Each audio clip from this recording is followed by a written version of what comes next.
Alléluia, soyez bénis au nom puissant du Seigneur Jésus-Christ. Soyez bénis, soyez bénis, soyez bénis. Alléluia, le Seigneur ne ment pas, le Seigneur est vivant. Le Seigneur est puissant, il est capable de délivrer, guérir, restaurer. Et c'est le seul qui sauve. Alléluia. C'est ce qui me conforte. C'est ce qui me conforte parce que j'ai regardé dans toutes les autres religions et je n'ai pas trouvé un sauveur. Je n'ai pas trouvé un Dieu qui s'humilie par amour et qui vient sauver ses créatures. Alléluia. Que le Seigneur nous garde éveillés. Que le Seigneur nous garde en alerte. Alléluia. Parce que nous ne voulons pas faire partie des vierges folles. Les événements importants sont en train de se passer.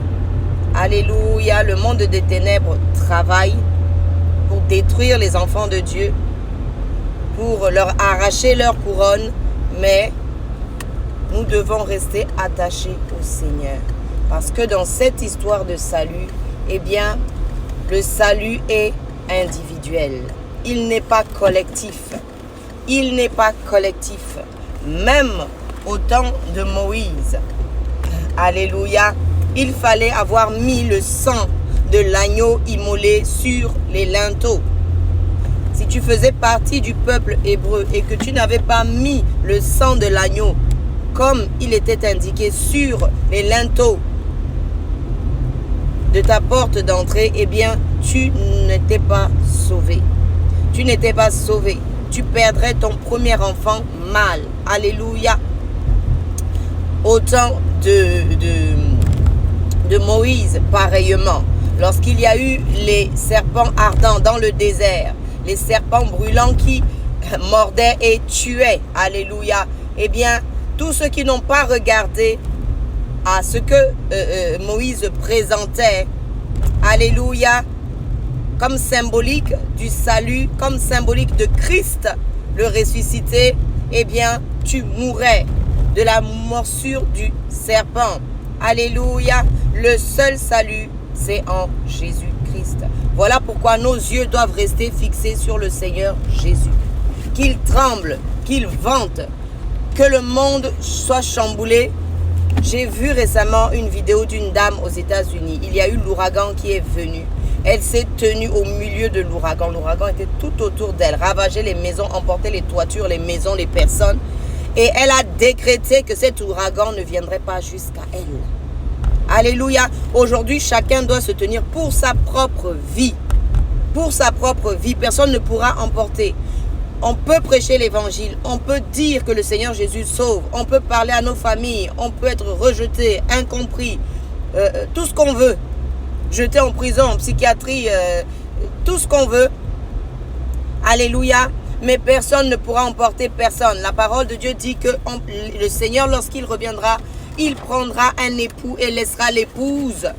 Il prendra l'époux et laissera l'épouse sur un même lit. Il prendra l'épouse et laissera l'époux.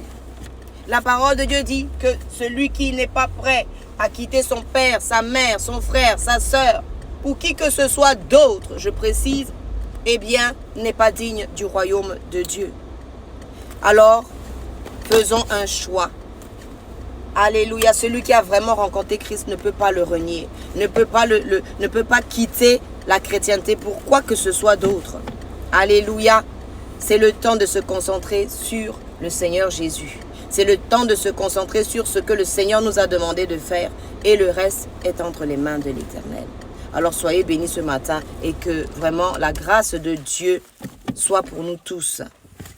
Le salut est individuel. Tu peux tenter de sauver les autres, mais à un moment donné, tu as l'obligation, tu as vraiment la nécessité, tu as même l'urgence de penser à ton propre salut et de sécuriser ton propre salut. Le Seigneur Jésus a attendu que ses frères comprennent qui il était. À un moment donné, ils n'ont pas compris ce qu'il faisait. Ils sont venus le chercher en disant qu'il avait perdu la raison. Jésus-Christ n'avait pas perdu la raison. Il avait une priorité, c'était la croix. Le moment où Judas est venu faire n'importe quoi, il s'est pas laissé distraire par ça. Il a dit, fais ce que tu dois faire là, fais-le vite. Mais, moi je vais quelque part. Alléluia. Restons au pied du Seigneur, maintenant plus que jamais.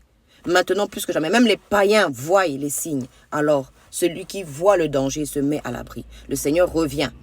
C'est un signe bienveillant, c'est un signe de bonheur pour ceux qui sont attachés au Seigneur. Mais pour ceux qui sont loin du Seigneur, c'est un signe de détresse et d'une détresse qui n'a même pas de nom.